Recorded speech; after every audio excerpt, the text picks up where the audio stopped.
Our garden was built in the year 2000 in conjunction with our sister city of Suzhou, China. So everything here from the roof tiles, the woodwork, the mosaics you're going to be walking on, were all built and assembled there using classically trained artisans and traditional materials. They disassembled it and shipped it across the ocean to us, and then reassembled it over the course of about 9 months.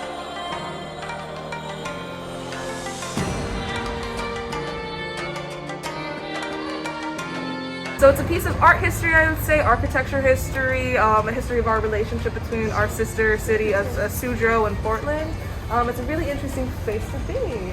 So you mentioned that this garden, I want to get this on tape. The Japanese garden is like an escape, and this garden is like an oasis. Yeah, we're incredibly fortunate to have this here. Like, this is one of, I believe, only 2 other traditionally made scholars' gardens in North America. Our collection of Tai-Hu stones is extensive, and we can't get Tai-Hu stones out of China anymore because they're such a beautiful finite resource. Were they they were naturally made by water? They're, naturally formed. So it would be these stones right here.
So I think the best way to view Lan Su is like a living museum.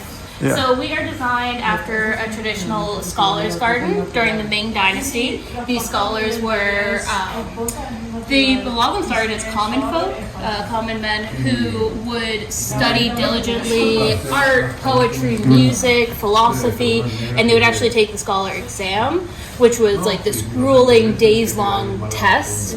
And out of thousands of people that took it, only a handful actually passed. And then they said, oh, you are trained on art and literature, you are a man of culture, you are fit to be a political leader. So they would then get political positions in the main cities, and they'd bring a little bit of the country home with them.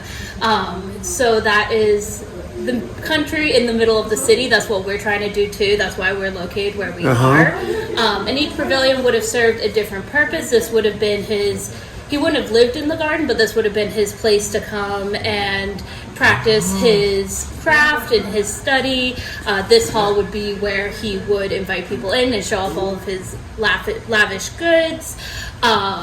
His family would be allowed in, and they would hang out in the tea house, which is the back building over there. But yeah, so that's kind of what makes Lan Su unique. This is a replica of what it would have been like during the Ming dynasty for a scholar's private garden.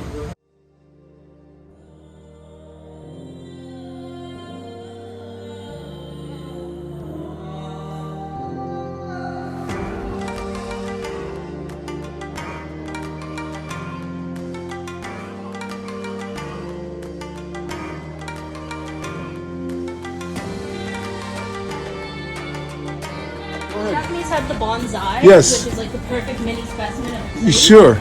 The Chinese had the Penjing. Oh. So it's supposed to be a little more freeform. It's supposed to look like a fantasy landscape.